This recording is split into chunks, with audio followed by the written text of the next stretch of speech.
Welcome back to the Debt Freedom Made Doable podcast with Henry and Bianca. Hey folks, welcome back. We are thrilled to have you here, whether you're back again or here for the first time. Every week, we talk about how to journey towards debt freedom. It is possible, it is doable, and we come with tips, our own experience, and just stories. Stories about our faux pas and encouraging stories to help you on your journey to debt freedom.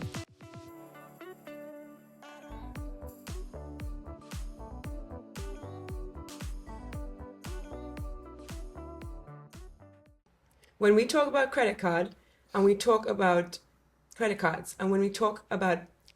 people who are in a place where they do not feel like they have the habits, we talk a lot about habits, do not have the habits to control impulsive spending, and so forth. We recommend taking a break from credit cards. Yeah. Right? So credit cards can be very difficult and very tempting in the wrong ways when we don't have the habits to back it. But there are instances, there are reasons why credit cards are a good thing. And one of those things is that it helps you to build up your credit score. Yeah. So today we're going to talk about credit score and how important that is and how we build that up and the role that credit cards play in a credit score, as well as how we can maybe get a good credit score without credit card. But the reality is that it makes it a little bit harder.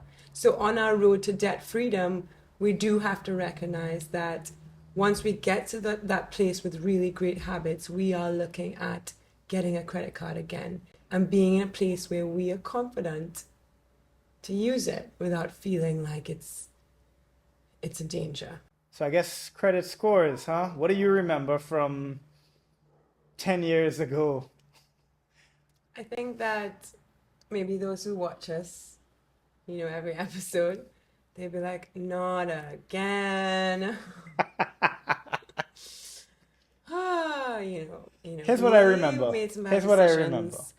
I remember like trying to buy a house only to find out that we had a bad credit score.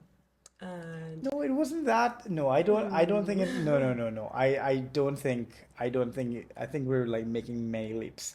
All I remember was, so we spent a lot of time focusing on getting out of debt, right?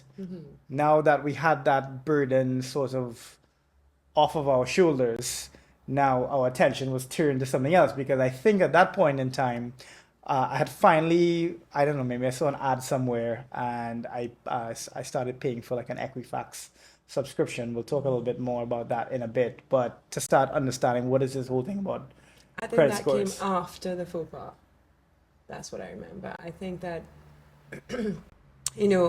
one thing I would just tell myself 10 years ago or us is try to know things before. The whole thing some about research. learning from other people's mistakes. Like if you're Yeah. going into territory, credit cards, getting into credit cards, getting a credit card, trying to buy a house, just know as much as you can about that thing before you go into it. Because I think that we really, we are learners as we go. And sometimes it can get kind of hard when you have that approach, learning on the job. And I think that in that instance, we had good finances and we had the ability to buy a house, and we could have had a very low mortgage and a very low rate. And we actually it was no longer really a good option for us once we realized our credit score was the issue. But I think it was actually not to do with our credit card. It was actually to do With a phone bill. with a phone bill that was £13. That it was a mistake. Like I can't remember what it was, but you didn't realize it hadn't been paid for maybe like 3 months or something. Yeah. And that just plummeted our credit score, and that's when we decided to invest in Equifax to monitor the credit score and really try to understand what's making it go up and down. I'm looking at the Equifax report and I'm seeing a number, right? What does that number mean? right? And that number can go up to 999, and it could, I don't know if it'll go down to zero, but basically the higher the number, the better, the lower the Yeah. number, the worse. But Yeah. essentially, a credit score is it's just a single number that indicates a borrower's ability to repay any borrowed money, whether it's a phone bill you're taking out, whether it's a mortgage, whether it's a credit card. And that score matters because lenders use that score in determining whether they want to grant you credit. And if you take another step further, we all need credit at some point in our lives. Like it's very, very rare for you to be able to buy a house cash. Yeah. You have to borrow, right? Sometimes you're going to have to take out, sometimes you want to apply for a credit card. Sometimes you want, or you may not be able to afford a phone handset. So you might take out a postpaid plan or a contract. And lenders are going to look at that credit score. So I think the first thing to try to settle in our heads is this notion that this single number that actually is attached to you, it's on your badge. Sorry, it's on your arm, and you're wearing that, and that number can go up and that number can go down, but it has far-reaching implications for your life. It has implications on your ability to basically borrow money either at an expensive rate or a cheap rate, or even not even at all, depending on what your credit is. Yeah. Well, you know, I love analogies, right? And I guess sometimes things with credit cards could be so complex that it's hard to understand as it is. Yeah. But a credit score would be kind of like a report card in a way, because how you do in high school and secondary school is going to affect which college you go into. How you do in college affects which job you get. What job you get affects your salary, affects your income, and then affects the next job. And so it's like a test score. It's like a test score, and the same way that you invest years of studying towards a test, we should invest time in getting a good credit score. It is like a test. It's a test to say, are you good? Do you have, actually just a test to say, do you have good habits? Do you understand credit, how it works? And are you able to do this in a mature way? And are you able to handle your scene with credit? And it makes sense because it's all about risk when it comes to lending to someone, right? Lenders want to know what are the risks, and also some of it is predatory as well. Like if they know that you don't have good habits, which is kind of unfair, they just give you a higher rate. But it really does have a knock-on effect on people who already maybe, like for instance, what if we decide to buy that house at that higher rate? It was so much worse than if we had a good credit score. Like, because they said, okay, don't have a good credit score. It was for the stupidest reason. But imagine if we just said, we'll still pay it.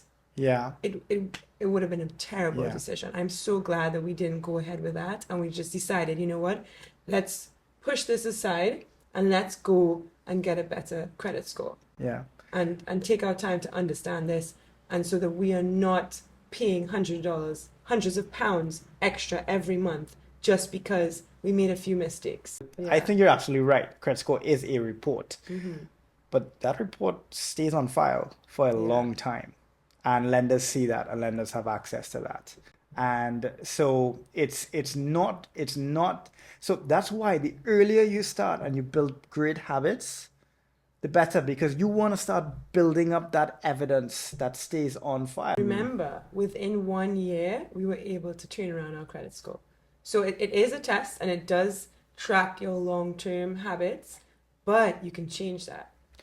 There are three main UK credit score providers: there's Experian, Equifax, and TransUnion, and the actual scoring methodology is proprietary, so they don't let people see that, and each credit score provider uses their own proprietary algorithm to come up with that number. So nobody really knows what goes behind that.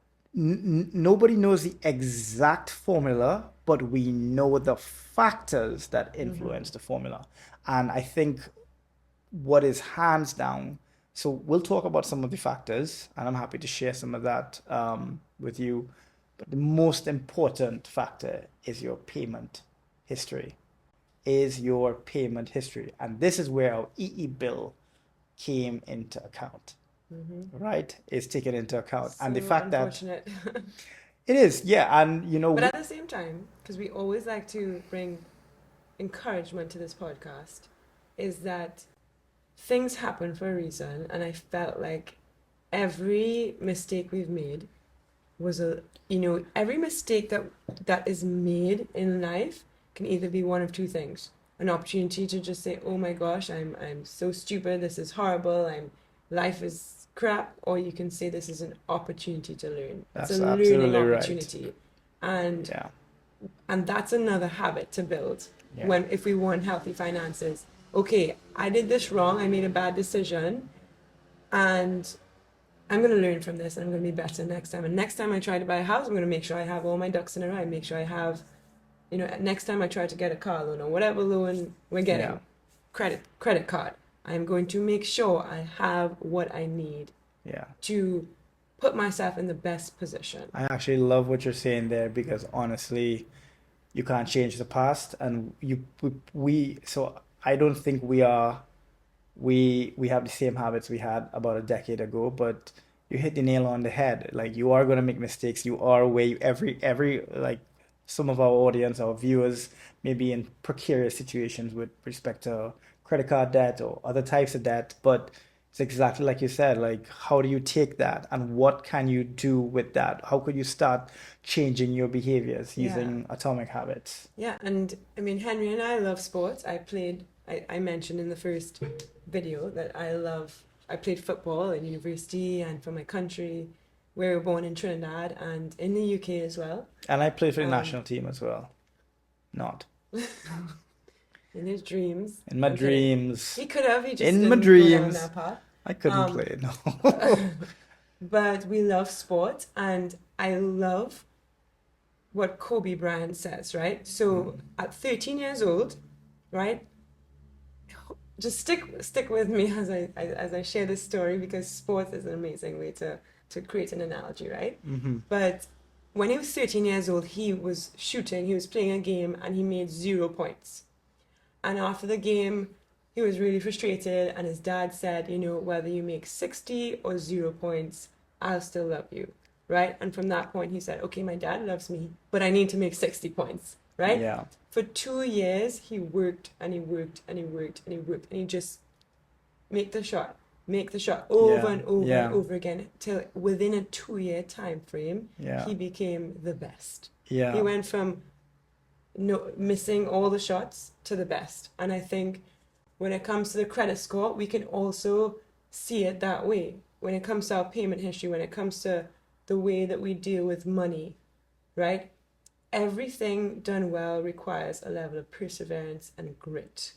And for anybody who's making 0 right now, like they're scoring nothing when it comes to their credit score, it's low, it's bad, Yeah, it's appalling, it's discouraging. It's yeah. time to go to the hoops and start Practicing. making That's those right. hoops over and over and over again and building the grit and the knowledge and everything needed to then go from low score to To high high score. score for a long time. Right. Not just low to high, but low to high for forever. That's right. And That's your yeah, your new status 100%. quo is Kobe Bryant level. That's where you can get, right? You don't have to stay at 0. You don't have to stay at that 200 score, that 400 score. Yeah, You can get to a 900 score. It will take time. It might take 2 years.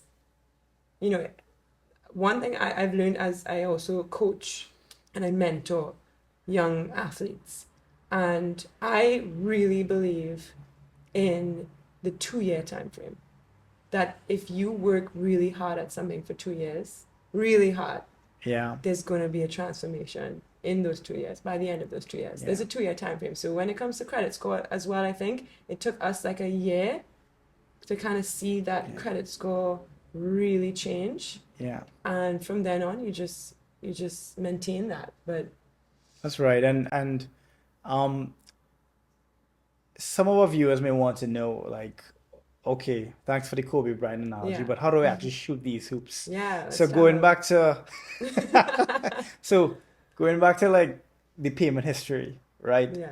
If you remember, so my EE phone bill, my EE phone bill, I never set up a direct debit. I never set up a standing order. I used to pay it ad hoc. I used Why? to rely, I know, just bad habits. A lot of us have bad habits.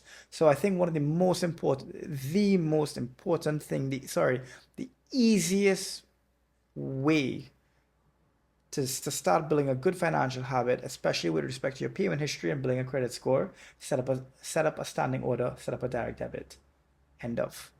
Set up a standing order, set up a direct debit, and you do not have to worry about Yeah. missing Any payments. payments that are regular That's right. and the same every month, Yeah. always direct debit. Yeah, no, and then that's automated, that's frictionless, that's like I don't know what's the easy shot. I don't know what's the easy shot in basketball, but that's like a low hanging fruit, right? That's a Like a easy fruit. two-pointer. Yeah. We're not basketball players, but we do Clearly. like Kobe Yeah. Bryant mentality.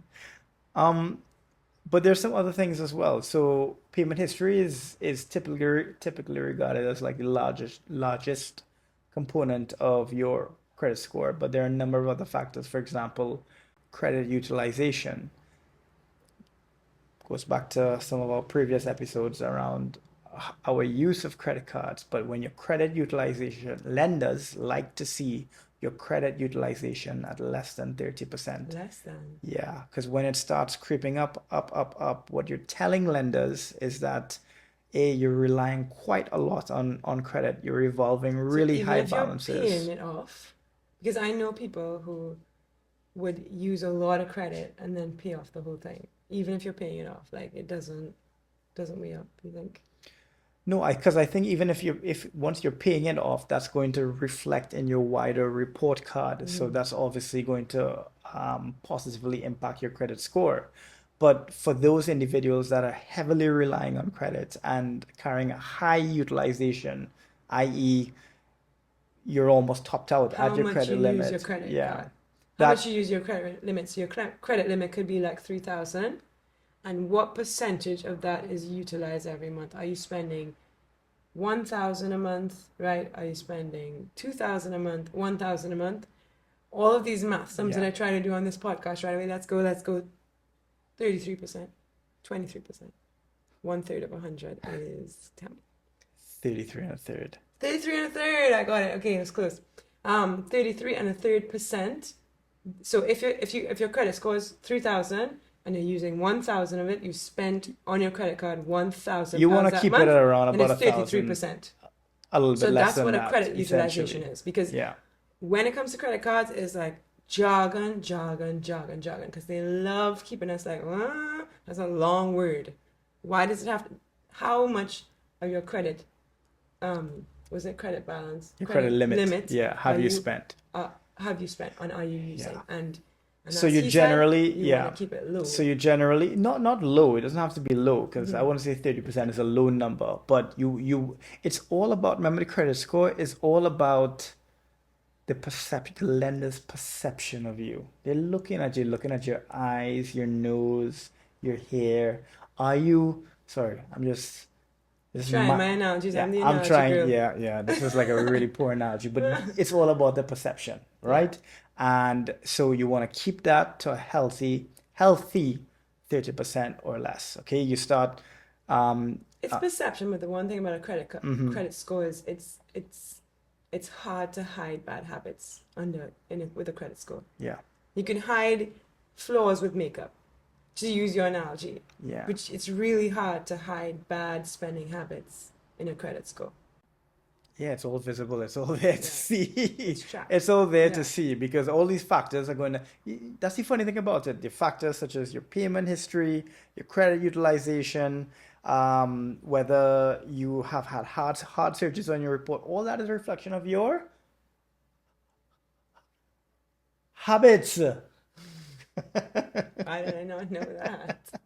It's all a reflection of your Yes, habits, and right? yeah, we don't want to feel like a broken record, but it really does come back to that, and Yeah. that and our habits, and that's why we are obsessed with atomic habits Yeah. and those micro habits every and one of the gold nuggets he's given so far is that you've given so far is direct debits. That's just a small atomic habit. It takes minutes to make a direct debit to set it up. To set that up, And that EE yeah. bill was no, it wasn't 13. Mine was 13 pounds. Your EE bill was 33 pounds.